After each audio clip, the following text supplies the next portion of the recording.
รู้แล้ววันนี้จะทำอะไร จะมากันคิ้วค่ะ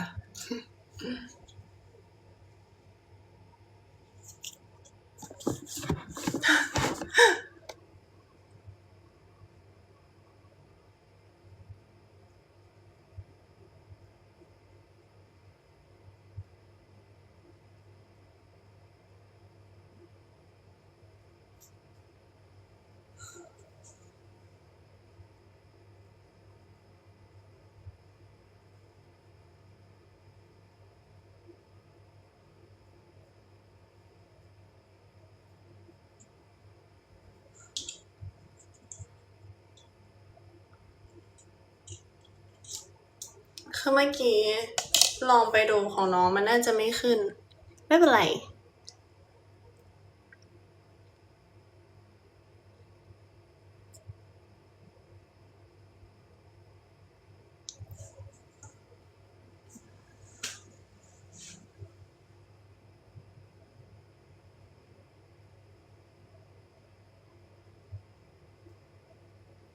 How about Bitcoin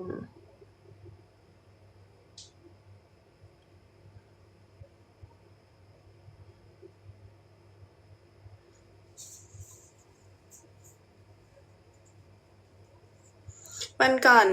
หรือเมื่อวานที่พี่กระปุกไลฟ์ใช่ไหมมีคนเอาแท็กมา คือ State to Spec คือสนุกมาก คือจำไม่ได้ว่าพี่กระปุกเล่าให้ฟังหรือยัง แต่ว่าตอนก่อนหน้าเนี่ยก่อนหน้าที่จะมายูนิตถูกสเปคยูนิตเมใช่ไหม เราก็ผ่านการที่เราไปซ้อมผีเสื้อราตรีจีนี่ แล้วก็อะไรอ่ะเพลงเลิศ คือแค่3 เพลงก็รู้สึกท้อแล้ว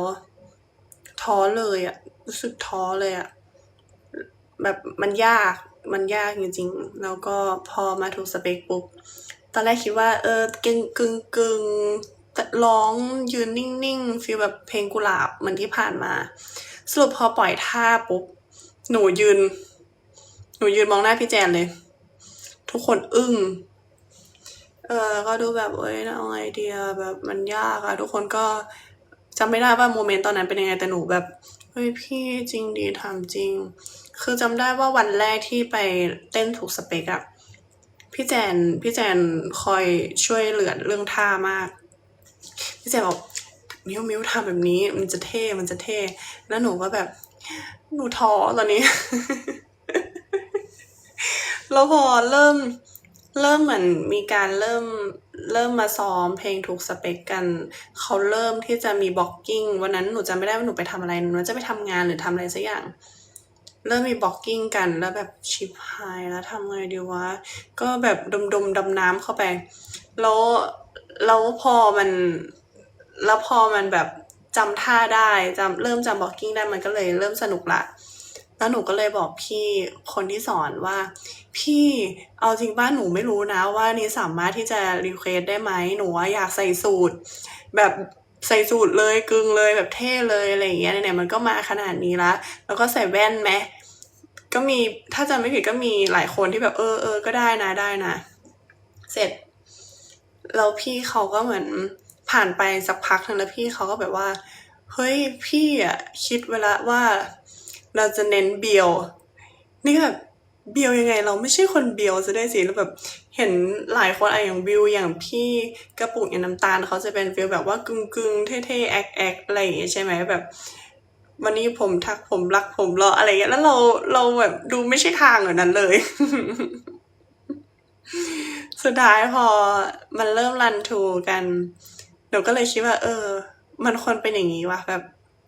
มันควรกึ่งคนละแบบเต้นคนละลายเหมือนที่น้ำตาลบอกคือเต้นไม่ทับลายกัน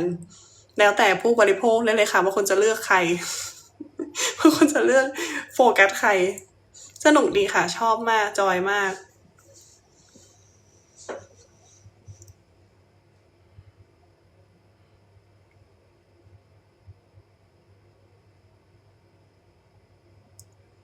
แต่ดีนะแบบ คือเอาจริงปะเราเราขึ้นคอน2 วันใช่ไหมวันแรกหนูยังไม่รู้สึกตื่นเต้นเท่าวันที่2นะคือไม่รู้เพราะอะไรอะแต่ว่าก่อนหน้าที่จะวันที่เราเล่น13 14ใช่ไหมวันที่12ถ้าจะไม่ผิดน่าจะรันทูไม่รู้สึกตื่นเต้นเลยรู้สึกแบบเฉยๆเหมือนซ้อมทั่วไปวันที่13มาละก็ไม่รู้สึกว่าเหมือนฉันรันทูแล้วแบบให้แฟนๆได้เห็นแต่พอวันสุดท้ายซึ่งเราจะรู้แล้วว่ามันจะเป็นวันเต้นวันสุดท้ายที่เราจะโชว์แล้วกลับรู้สึกตื่นเต้นมากๆคืออันนี้สิ่งนี้น่ารักคือวันที่14อ่ะหนูอ่อมมากตอนเช้าหนูแบบหนูยังง่วงอยู่เลยหนูแบบหนูไม่มีแรงเลยหนูอาจจะพอใกล้เป็นรอบเดือนเพราะว่ารอบเดือนมาหลังจากคอนพอดีรู้สึกแฮปปี้มากดีที่ไม่เป็นตอนคอนหนูอ่อมมากแล้วแบบเพลงแรกๆหนูแอบเบิร์นนิดนึงแต่พยายามตั้งสติเสร็จแล้วหนูก็เลยเดินมาหาพี่กระปุกก่อนขึ้นเพลงที่2-3ใช่ไหมหนูว่าพี่กระปุกเอนเตอร์เทนหนูหน่อยสิ ตอนนี้หนูไม่ไหวแล้วพี่กระปุกก็เอนเตอร์เทนหนูหน่อยคือจำไม่ได้ว่าพี่กระปุกทำอะไรแต่แค่เขาเป็นคนที่ตลกธรรมชาติอะแค่พูดนิดเดียวแล้วเขาก็ตลกแล้วอะก็ขำแล้วหนูว่าขอบคุณนะที่เอนเตอร์เทนหนูอย่างดี แบบภาพก็คือได้อย่างนั้นเลย แต่ปีนี้ยอมรับว่าสีน้ำตาเยอะมากเพราะว่ามันมีความสุขอะมันมีความสุขมากอะคือให้เลยอะตัวอะไรคะตอนนี้เขาอัปเกรดตัวใหม่แล้วเหรอ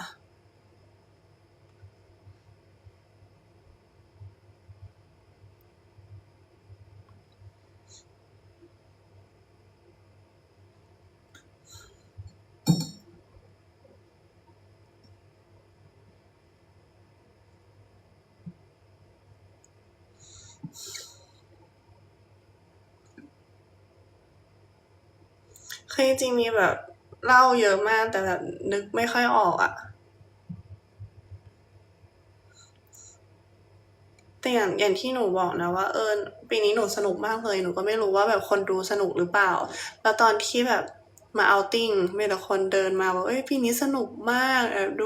ดูมิวสนุกมากแล้วก็วันเช้าทุกตอนเช้าอย่าง13 14ตอนเช้าเราก็จะมาบล็อกกิ้งกันนิดหน่อยเก็บรายละเอียดนิดหน่อยใช่ไหมแล้วก็เช้าวันที่14หนูก็ซ้อมบล็อกกิ้งเพลงสุดท้ายเพลงที่แบบว่าเราต้องเดินบายบายแฟนๆใช่ไหมแล้วพี่ตะวันที่แบบเขาคอยแบบบอกบล็อกกิ้งอะไรอย่างเงี้ยเขาก็ถามว่าเป็นไงสนุกไหมหนูว่าโหพี่โคตรมันเลยอะเมื่อวานอะพี่แบบว่าเห็นเลยเห็นชัดเลย หนูบอกว่าพี่เต้นหนูโคตรมันเลยพี่แต่หนูเต้นผิด พี่เขาบอกถูกดีแล้วสนุกดีแล้วดีใจที่แฮปปี้นะแบบดีใจมากเพราะว่าเห็นเลยว่าเธอแฮปปี้มากๆแต่ก็ไม่แปลกหรอกเพราะว่าพอเต้นผิดแล้วไม่มีใครรู้ไงอย่างที่หนูบอกนี่คืออะไรตรงจมูกหนูอะคือคือไม่มีใครดูออกว่าเต้นผิด2 วันเต้นไม่ซ้ำกันแล้วอันนี้นึกออกละไอเพลงถูกสเปกอะไอท่าเหมือนอย่างเงี้ยคือต้องบอกก่อนว่าด้วยความที่เรามาเบียวแล้วเราต้องไปให้สุดแต่ไอท่าเนี้ยก็คือนัดกับพี่กระปุกเลยว่าพี่หนูเหงาเวลาหนูทำแล้วหนูเหงาหนูทำกับพี่ได้ป่ะทำด้วยกันได้ป่ะ พี่เขาน่ารักก็ทำด้วยกัน แล้วก็มันมีท่าเนี้ยตอนแรกอะก่อนขึ้นเต้นอะก่อนจะขึ้นเพลงถูกสเปกอะหนูใส่แว่นแล้วหนูใส่แว่นใหม่ใช่ปะแว่นหนู2 วันนี้ไม่ซ้ำกันเพราะว่าอยากลองเปลี่ยนแนวบ้างเลยใส่แว่นแล้วแบบทำท่าอะไรดีแบบที่มันไม่ซ้ำอะคือนึกไม่ออก แต่พอใส่แว่นแล้วเราใส่เล่นอะนึกออกปะตึงแล้วมีคนหัวเราะแล้วหนูก็แบบจะรอดไหมนะทุกคนก็ดูชอบนะหลายคนก็ดูชอบหนูก็แบบมันยังไม่สุดหรือว่าเราลองไปอีกเวนึงหนูก็เลยแต่หนูก็ยังทำเล่นอยู่เสร็จน้องเลิฟเดินผ่านแล้วน้องเลิฟหันมามองแล้วน้องเลิฟขำหนูก็แบบเอาท่านี้เลย ถ้าทำน้องเลิฟขำได้หนูเอาท่านี้เลย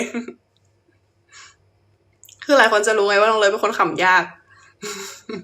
คือเป็นจังหวะนรกมากอะกระจกอยู่ตรงเนี้ย แล้วหนูอยู่ น่าจะเป็นไม่รู้เป็นพี่แจนหรือว่าพี่กระปุกยืนอยู่ข้างๆแล้วหนูก็ทำท่าเนี้ยทำเล่นกันทำเล่นแล้วเพราะพี่เขาก็กำลังติดเอียร์ติดไมค์ติดอะไรอยู่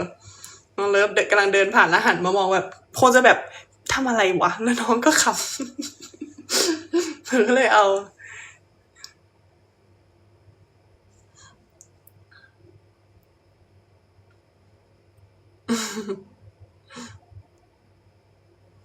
แต่ตอนซ้อม คือตอนซ้อมแบบ ตอนซ้อมมันเป็นความรู้สึกที่แบบว่าฉันอยากมาซ้อมอะมันเป็นความ มันเป็นการมันคือสิ่งหนึ่งที่ทำแล้วรู้สึกว่า ฉันสามารถกลับบ้านดึกก็ได้โดยที่แบบไม่ได้ดูเวลาว่าตอนนี้กี่โมงแล้วอยากกลับบ้านแล้วอะคือมันมีถามว่ามันมีไหมมันก็มีที่แบบอยากกลับบ้านเราไม่ไหวเรางอแงมันก็มี แต่ว่ามันอยู่ได้ทั้งวันอะกับแก๊งเนี้ย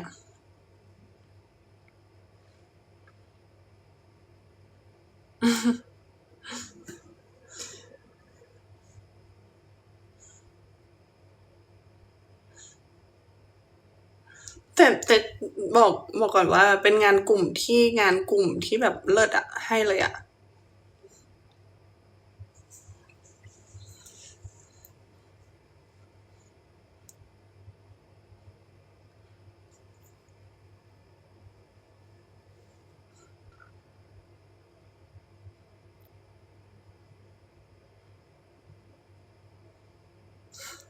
เราวันเอาติ้งหนูชอบมาก คือบอนนี่ควรเป็นหัวหน้าเมะอะหัวหน้าแก๊งเบียวอะคือตลกหนูหยุดขำบอนนี่ไม่ได้จริงๆเห็นป่ะรูปที่หนูลงที่น้องปาดเป๋อะคือตอนแรกก็แบบรับลมกันคือยังไม่ได้อาบน้ำกันด้วยซ้ำมันทางบ้านนนกับบ้านนี้อะคือแบบปล่อยใจกันอยู่เพราะเหนื่อยกันด้วยแหละก็เลยแบบหนูก็เลยมายืนตากลมกับพี่แจนกับไซซีใช่ไหมเสร็จหันไปใครวะเอมี่อยู่กับใครเขาตลกเพราะตอนแรกหนูทักหาเอมี่ว่าถ้าจะมาห้องนี้ได้ทำอะไรทำอะไรเสร็จแล้วมาเอาของห้องนี้ได้นะเพราะว่าเหมือนน้องเหมือนจริงๆน่าจะจริงๆซื้อหนวดมา ถ้าจำไม่ผิดหรือว่าน้องมิ้นท์เนี่ยแหละจำไม่ได้เหมือนกันว่าใครซื้อหนวดมา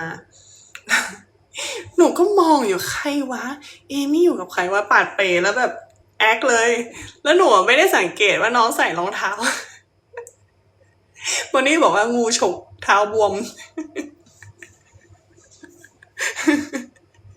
ชอบอ่ะ ชอบสองคนนี้เวลาอยู่ด้วยกันอ่ะเอมี่กับวันนี้อ่ะคือวันนี้โคตรเบียวอ่ะไอคลิปที่ฟิตเช็คนี่คือวันนี้คืออยู่อย่างนั้นอ่ะ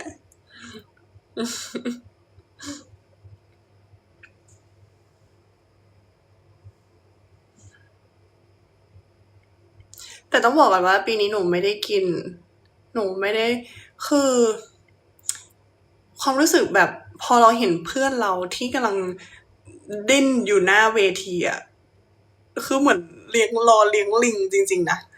หนูบอกพี่แจนกับไซจีตอนเช้าว่าหนูมีความรู้สึกเหมือนหนูเลี้ยงลูกลิงอยู่อะแล้วมีคนบอกว่าหนูหนีกลับก่อนจริงๆไม่ได้หนีกลับนะหนูอยู่อย่างนั้นอะหนูนั่งเฝ้า หนูก็นั่งมองอะนั่งอยู่ที่โต๊ะนั่งดูนั่งสังคือหนูเห็นทุกอย่างเอางี้เห็นทุกอย่างหนูไม่ได้กินด้วยปีนี้เพราะหนูแบบไม่อยากเอาคืออีกวันหนึ่งมันจะทรมานเนี่ยเราไม่อยากทรมานเราแบบ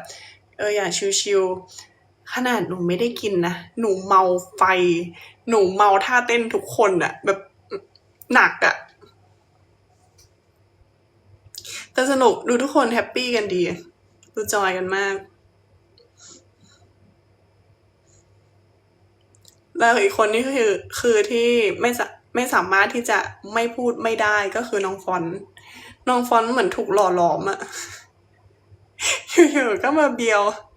ตลกอะชอบความที่แบบให้ทำอะไรทำอะ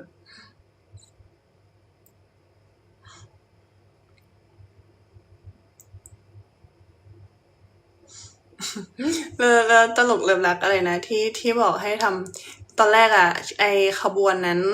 จุงก็บีบจุงเขาเป็นแม่สี่เนาะเขาก็บีบว่า ให้เดินนะแล้วรอบ2จะมีการเดินแบบแล้วก็มีการโพสท่าด้วยนี่ก็ทำอะไรดีล่ะแล้วน้องเลิฟก็มาพอดีน้องเลิฟไปเข้าห้องน้ำก็คุยกันทำอะไรดีก็คิดรู้แล้วน้องเลิฟพี่อยากรอน้องฟอนน่ะทำท่าน้องฟอนไหมแล้วฟิลแบบก็มองหน้ากันแบบหาวิธีที่แบบทำให้ผมปิวหาพัดไม่มีเพราะพัดบ้านอื่นเขาแย่งไปแล้วสีอื่นแย่งไปแล้วพี่เขาก็เลยให้กระด้งเดี๋ยวว่าน้องเลิฟกลางมืออย่างนี้นะน้องเลิฟทำท่าฟอนนะเดี๋ยวพี่พัดให้เองตลก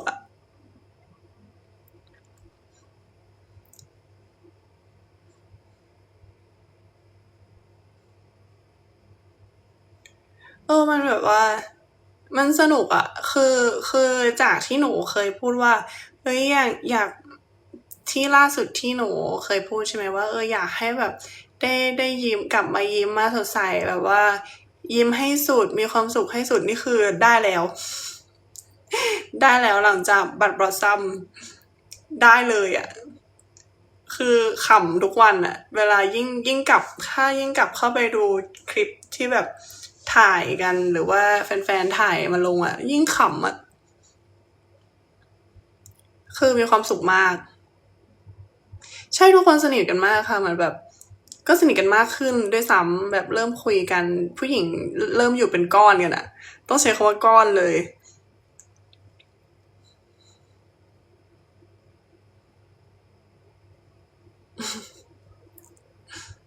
แต่ถ้าโพสไม่จำนะ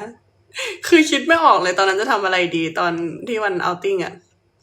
พี่ออฟบอกว่าตอนที่เขาขึ้นเมลีพี่ออฟเดินมาอยากเห็นถูกสเปคว่ะนี่ก็แบบพี่ขอร้องเธอแล้วหนูก็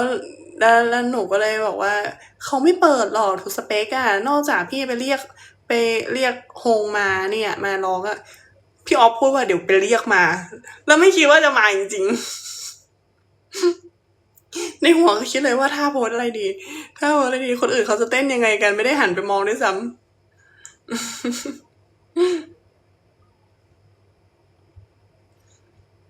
คือ3ท่า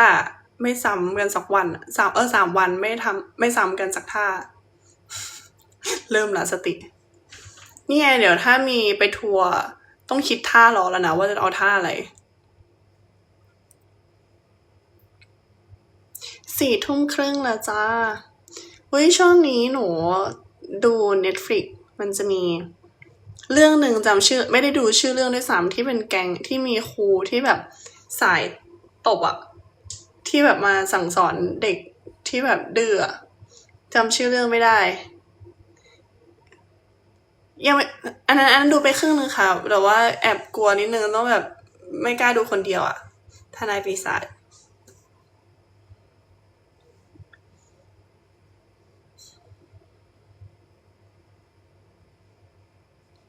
เป็นซีรีส์เกาหลีค่ะจำชื่อเรื่องไม่ได้หนูเห็นแค่ปกมันใช่ไหมหนูก็เลยดูหนูดูตั้งแต่ตอนนั่งรถกลับจากที่เอาติ้งแล้วก็เมื่อเช้าตอนกินข้าวดูอีกรอบหนึ่งจำไม่ได้ว่าชื่อเรื่องอะไรคือดีใจมากที่มาเป็นรอบเดือนหลังจากจบคอนเพราะว่าหนูกินแฟตเลยตอนนี้แก้มป่องละความที่แบบเราไม่ค่อยกินโซเดียมเยอะในช่วงเวลาที่เราคุมน้ำหนักใช่ไหมหลังจากจบคอนวันที่14เช้าวันที่15หนูกินบอชอไก่น่องใหญ่ไป2แล้วก็อะไรอีกกินเค้กสกินนี่ไป2อะไรอีกคือมีอาหารคลีนที่สั่งมาเป็นคอร์สอยู่แล้วด้วยซ้ำแล้วก็ตอนเย็นคืออิ่มแหละแต่ก็ยังอยากกินอะไรสักอย่างก็เลยจัดส้มตำไปตื่นมาหน้าหนูเป็นอย่างเงี้ยหน้าอย่างเงี้ยคือไม่รู้มีใครเคยบวมแบบหนูบ้างแต่ตาหนูไม่ลืมพี่ตาหนูไม่ลืมออกมาด้วยซ้ำหนูต้องกินน้ำแล้วก็แบบต้องไปวิ่งไม่งั้นไม่ได้ใช่คือหนูก็เลยไปเล่าให้เทรนเนอร์ฟังเทรนเนอร์ว่าก็เป็นเหมือนกันเพราะว่าเหมือนเราไม่ค่อยได้กินโซเดียมหรืออะไรพวกนี้บ่อยๆ พอเรามากินทีเดียวมันก็ปึ้งเมื่อวานกินเบอร์เกอร์ คือเป็นครั้งแรกที่ในรอบคือต้องบอกกันว่าหนูไม่ได้กินเบอร์เกอร์นานมากถ้าไม่ใช่เบอร์เกอร์คลีนที่แบบว่าเขาทำเป็นคอร์สอยู่แล้วเป็นรอบหลายปีนะที่หนูกินเบอร์เกอร์ หนูซื้อมา2 ชิ้น หมูย่างอะไรสักอย่าง คือหลายคนจะรู้ว่าหนูชอบกินไส้ แล้วหนูก็เลยเอาแป้งเบอร์เกอร์มาอันหนึ่งที่มันมีงาอยู่ข้างบนอะแล้วก็เอาหมู2 ชิ้นวางแล้วมีชีสด้วย กิน ไม่ถึง5 นาทีด้วยซ้ำหมด คือไปวิ่งมาเพื่อกิน ปกติหนูจะกินก่อนแล้วค่อยไปวิ่งทีเดียว แต่เมื่อวานหนูไปวิ่งเสร็จหนูกลับมากินต่อ แล้วต่อด้วยกล้วยไม่พูดเลยกล้วยที่มาจากอะไรนะเขาเรียกว่าอะไรฟุตซับกินไป1 ชิ้น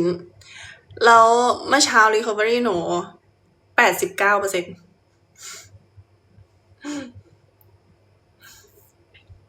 คือนอนแฟตกินแฟตของจริง ตื่นมาไม่แน่ใจน้ำหนักขึ้นแน่นอน100%แล้วหนูไม่ชั่งด้วยหนูบอกเทรนเนอร์ว่าโอเครู้เรื่องนะแล้วเนี่ยหนูก็เลยแบบเห็นคือตอนเนี้ยแฟนหลายๆคนก็อาจจะเห็นว่าเขาจะมีการที่แบบเช็คน้ำตาลในเลือดใช่ไหมที่แบบเอามาแปะตรงเนี้ยช่วงก่อนหน้านี้เทรนเนอร์หนูทำแล้วเขาก็บอกว่าเขาก็จะเห็นเขาก็อยากมาทดสอบเนี่ยว่าอะไรที่ทำให้แบบน้ำตาลพุ่งบ้างแล้วหนูก็อยากรู้เหมือนกันว่าเป็นยังไงแต่ก็กลัวเจ็บหนูก็ว่าเดี๋ยวรอจบหลังคอนเดี๋ยวหนูทำด้วยมันทำประมาณ15 วันก็เดี๋ยวจะแปะไว้ จะลองแปะดูแล้วเขาบอกว่าเนี่ยแต่ว่ามิวชอบกินมัทฉะมะพร้าวใช่ไหมแล้วน้ำตาลในมะพร้าวมันเยอะมิวต้องดูด้วยนะว่ามิวจะกินได้หรือเปล่านี่ก็เลยว่าคือเราไม่มีความรู้เรื่องนี้ใช่ไหมเราว่าคุณครูแต่ว่าเราถ้ากินเราสามารถที่จะเบิร์นระหว่างวันได้นี่เขาก็แบบก็ไม่แย่ แต่เขาบอกว่าคือมันแล้วแต่คนด้วยแหละแต่คุณครูเขาก็จะแบบบอกประมาณว่าเทรนเนอร์หนูก็บอกประมาณว่าเหมือนแต่ร่างกายคนเราก็ตอบสนองไม่เหมือนกันการที่น้ำตาลอาจจะอย่างว่าน้ำมะพร้าวน้ำตาลอาจจะเยอะแต่ว่าถ้าหนูกินไปมันอาจจะไม่ได้สวิงขนาดนั้นแล้วแต่คนด้วย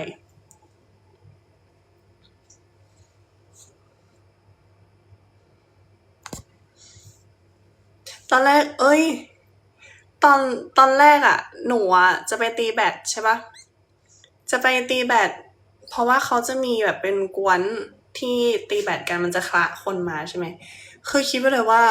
ฉันอยากตีแบดมากแต่ปวดแขนขวา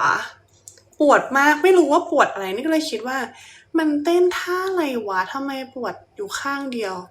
เลยย้อนกลับไปดูคลิปเพลงเลิศควงอย่างนี้เลยหนูก็แบบไปเต้นท่าอะไรวะทำไมมันปวดแขนขวาได้ขนาดนี้จังแบบปวดอยู่ข้างเดียวใส่สุดเกินคือเอางี้นะคือเอางี้ยอมรับคือไม่รู้ภาพออกเป็นยังไงแหละคือยอมรับว่าตั้งใจเต้นแรงมากๆ1ก็คือหลังเวทีกินกันแฟตมากคือแม่ก็คงเป็นห่วงว่าเนี่ยวันสุดท้ายแล้วมิวกินเถอะเพราะว่าเห็นคุมมาหลายวันแล้วเดี๋ยวจะร่างกายจะเครียดเอาคุณแม่ไม่ต้องห่วงนะคะตั้งแต่หนูซ้อมมาหนูกินขนมทุกวันแล้วหนูเต้นแรงเพื่อที่หนูจะเบิร์นมันออกไม่ต้องห่วงเลยแล้ววันที่14หนูสั่งข้าวมันไก่ทอดได้ซ้ำคือกรอบเลยแล้วกินขนมไอฟู้ดซับหนูต้องบอกแม่เอมี่ก่อนว่าหนูไม่แอบก็กินกับเอมี่นั่นแหละทาร์ตไข่แม่หนูกินทาร์ตไข่กินกับลูกสาวแม่เลยแล้วชอบความแม่ของน้องมิวนิกด้วยซ้ำสั่งสกินนี่มาเป็นเค้กนี่บอกว่ามิวนิกกินจังเลยขอกินด้วยได้ไหมเป็นเค้กเป็นก้อนน้องว่าเอาเลยพี่หนูมีเยอะมากอันนี้ก็ถามว่าแล้วมิวนิกเก็บไปแล้วหรอไม่เหลือพี่หนูเก็บหมดเลยเก็บไปเยอะเลยพี่กินเลยคือฟินเอางี้ฟินคือ เพลงแรกๆเพลงผีเสื้อราตรีคือยังไม่ค่อยกินอะไรเยอะนะเพราะว่าอะไรมันโชว์หน้าท้อง ถ้าหนูกินปุ๊บหน้าท้องหนูจะแผลออกมาวันนั้นขนาดไม่กินนะแผลออกมาเลยอะแต่ภูมิใจเพราะว่าปีนี้ชุดคุมท้องหมด ชุดไม่เห็นท้อง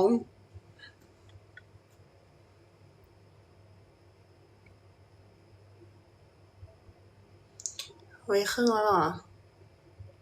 โอเคทุกคนมาให้พอหอมปากหอมคอวันนี้ถ้าหนูพูดอะไรงงๆหรือพูดอะไรแปลกๆก็อย่าตัดลงนะคะ ถ้าพูดจาไม่ชัดเจนก็อย่าตัดลงนะคะ เดี๋ยวคนอื่นเขาจะแปลไม่เข้าใจเดี๋ยวคนอื่นเขาจะงงไปเลย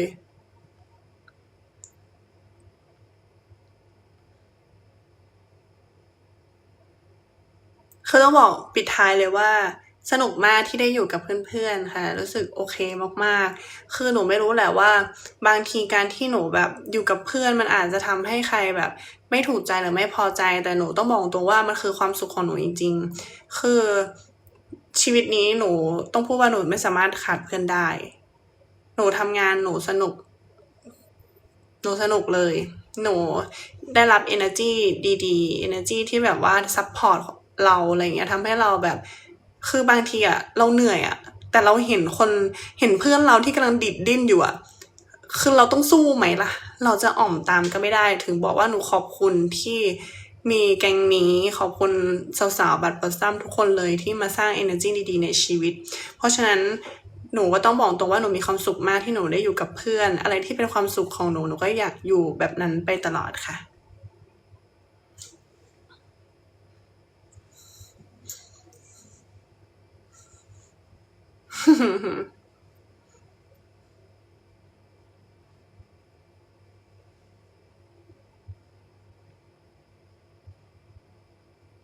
โฮ้ยน่ารักอ่ะ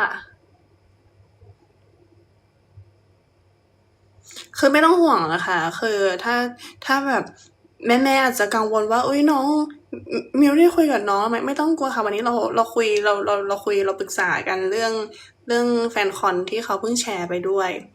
เราคุยกันก็ปกติปรึกษากันเราอาจจะแบบไม่ได้ให้เห็นบ่อยๆแต่ว่าเราต่างคนต่างรู้ว่าเราให้พื้นที่กันอะไรกันคือจริงๆแล้วหนูรู้สึกว่าอาจจะเพอมิวเลิฟเป็นแบบนี้เราเลยโอเคที่ได้อยู่แบบนี้ด้วยกัน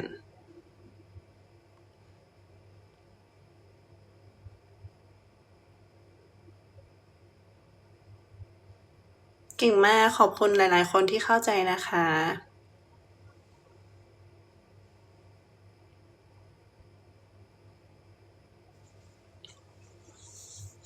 เพราะฉะนั้นนะคะทุกคนใช้ชีวิตให้มีความสุขแล้วก็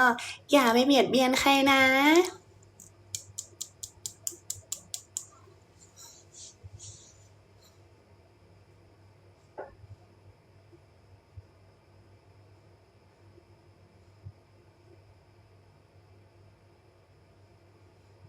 หนูก็เคยอันยังไม่จบยังไม่ไปง่ายๆหนูก็เคยหนูยอมรับว่าหนูเป็นคนหนึ่งที่อาจจะแบบบางทีการที่เราเป็นตัวเองมันอาจจะไม่ได้แบบทำให้หลายคนถูกใจหรือแม้แต่ตัวหนูเองหนูอาจจะแบบเฮ้ยบางทีเราเป็นแบบเนี้ยมันไม่ได้แปลว่าเราอาจจะไม่ได้ไปทำร้ายใครหรืออาจจะมีคนรอบตัวไม่โอเคเราสิ่งหนึ่งที่หนูต้องกลับมาคิดกับตัวเองนะอันนี้คือหนูกลับมาคิดกับตัวเองอันนี้คือความคิดของหนูเองที่แบบไม่ได้เกี่ยวกับใครเลยไม่ได้เกี่ยวกับอะไรนี่หนูเล่าในความรู้สึกของหนูเองก็คือหนูหนูเคยบอกหลายๆคนเอ้ยไม่สิหนูเคยบอกเพื่อนที่สนิทแบบเพื่อนมหาลัยอะไรเงี้ยหนูก็บอกว่าเพราะคือเราเป็นคนแบบเนี้ยมิวมักจะพูดว่าใช้ชีวิตให้มีความสุขบอกตัวเองบ่อยๆว่าอยากใช้ชีวิตให้มีความสุขได้ไปเที่ยวได้ไปกินของอร่อยแต่มิวก็คิดขึ้นได้เหมือนกันคือฉันจงใช้ชีวิตให้มีความสุขแต่ฉันอย่าไปเบียดเบียนใครแล้วแบบอย่าไปทำร้ายความรู้สึกใครบางทีเราทำโดยที่เราไม่รู้ตัวเราอาจจะต้องกลับมาแก้ที่ตัวเองอืม นั่นแหละพยายามหนูพยายามมองตัวเองให้มากที่สุดเลยมีการคุยกับ คนรอบตัวบางทีเราไปพูดจาอะไรอย่างเงี้ยแล้วแบบถ้าเห็นรีแอคเขานิ่งอ่ะหนูก็จะถามว่าพูดอะไรผิดไปหรือเปล่าเพราะบางทีก็ไม่รู้ตัวอะไรเงี้ยก็จะพยายามเคลียร์ตรงนั้นเลยแต่ก็ยังยืนยันค่ะว่าหนูมีความสุขมากๆในตอนนี้อยู่กับเพื่อนแล้วมันแฮปปี้อ่ะบัตรบอสซัมปีนี้คือเลิศให้เลยเลิศ คือแค่คิดว่าจะต้องไปทัวร์ด้วยกันก็ตื่นเต้นแล้วอะ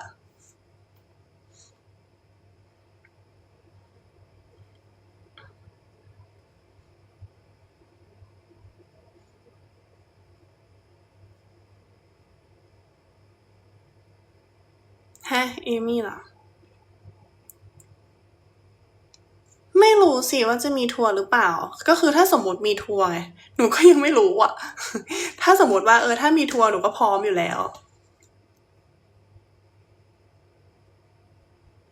คืออย่าไปทวิตหนีนะว่าพี่มิวบอกว่ามีทัวร์อย่าพูดนะคะเพราะว่าไม่งั้นหนูโดนสาปแน่นอนคือหนูบอกว่าถ้ามีทัวร์ทุกคนคะถ้ามีทัวร์หนูยินดีหนูพร้อมแล้วค่ะใจเย็นนะจ๊ะเดี๋ยวเข้าใจผิดเดี๋ยวหนูโดนสาปอีกนะไม่เอานะจ๊ะคืออันนี้ซีเรียสมากนะอันนี้หนูซีเรียสจริงๆเพราะว่าบางทีอ่ะการที่เราพูดเราอยากให้แบบแคปข้างหน้าด้วยเราไม่อยากให้แคปตรงที่เราพูดอ่ะคือถ้ามันมีมันก็ดีจะ4 ภาคเลยเหรอไม่ติด คือถ้ามีผู้ใหญ่ใจดีพาพวกเราไปทัวร์หลายๆที่มันก็จะเลิศมากเลยอะค่ะหนูพร้อมละ17 จังหวัดเลยค่ะก็ขอบคุณหลายๆคนที่เข้าใจนะคะขอบคุณมากๆหนูว่าอะไรจะเกิดก็ตามหนูว่าเราใช้ชีวิตให้มีความสุขดีกว่าหนูช่วงนี้หนูพยายามที่แบบอะไรที่มันทำให้เราปวดหัวหรือว่าอะไรก็ตามที่ทำให้เรารู้สึกไม่ดีอ่ะหนูจะเลี่ยงการที่เราหนูรู้นะว่าการที่เราตอบโต้มันก็คือสิ่งที่ดีแต่บางทีถ้าเราตอบโต้ไปแล้วมันไม่ได้ดีขึ้นอ่ะเราเลือกที่จะไปใช้ชีวิตให้มีความสุขดีกว่าไหมหนูเห็นทุกความพยายามของหลายๆคนที่แบบพยายามเพื่อพวกเราจริงๆแต่หนูต้องขอบคุณและหนูอยากให้คนไปใช้ชีวิตให้มีความสุขค่ะอาจจะไม่ค่อยได้เข้าโซเชียลบ่อยๆนะแต่ว่าก็พยายามเข้ามาดูมารับพลังบวกจากแฟนๆหวังว่าทุกคนก็จะมีความสุขไปเหมือนกันนะคะอะไรที่มันทำให้เราไม่สบายใจหรือทำให้เราปวดหัวการที่เราช่างแม่งอะมันจะดีกับเรามากมีความสุขกันนะเดี๋ยวเข้าไปส่องบอนนี่ก่อนไม่รู้จบไลฟ์ยังฝันดีล่วงหน้าค่ะ